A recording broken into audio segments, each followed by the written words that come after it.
Hi, this is Matt Saturnis for Plugged In Golf, and in this video I'm going to review the new Tour Edge Exotics E8 Beta Fairway Wood. Let's get plugged in.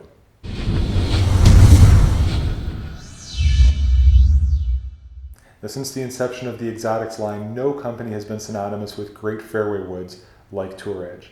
And with the E8 and E8 Beta, they're offering that high performance and supreme distance to a wider range of players than ever before.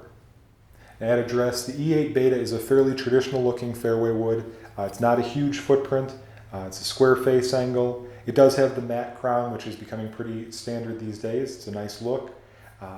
And the face is neither really deep nor really shallow. It's kind of right in the middle. Comparing the Beta to the standard E8, the Beta is noticeably smaller.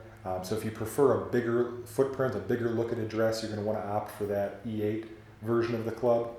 But for better players, I think the E8 Beta is going to be the one to go with. Now, the sound of the E8 Beta at impact is a little bit more like a driver, which is appropriate given the distances that this thing produces. There's very little of that metallic tink that you get with most fairway woods, and it's more of just a thwack like you're going to get with a driver.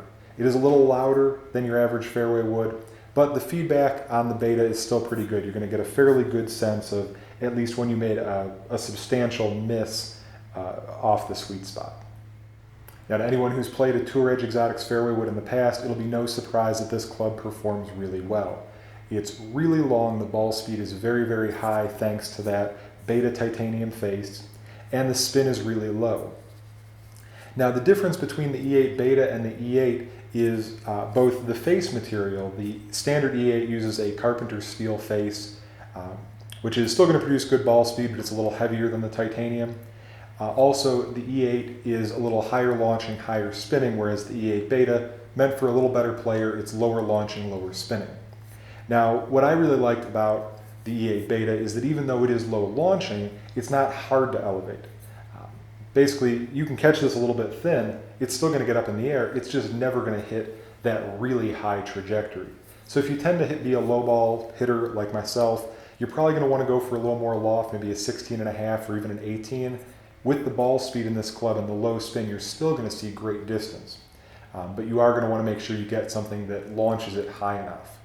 Also, to know about this E8 Beta, it comes in a pretty wide variety of lofts. So if you are one of those players who likes to use a 3-wood off the tee, you can get this in a lower loft, like a 12 or a 13, and really get maximum distance out of it as long as you can launch those clubs high enough. So do make sure you get fit, but as long as you find the right combination of loft for you, this is going to be a very, very long fairway wood.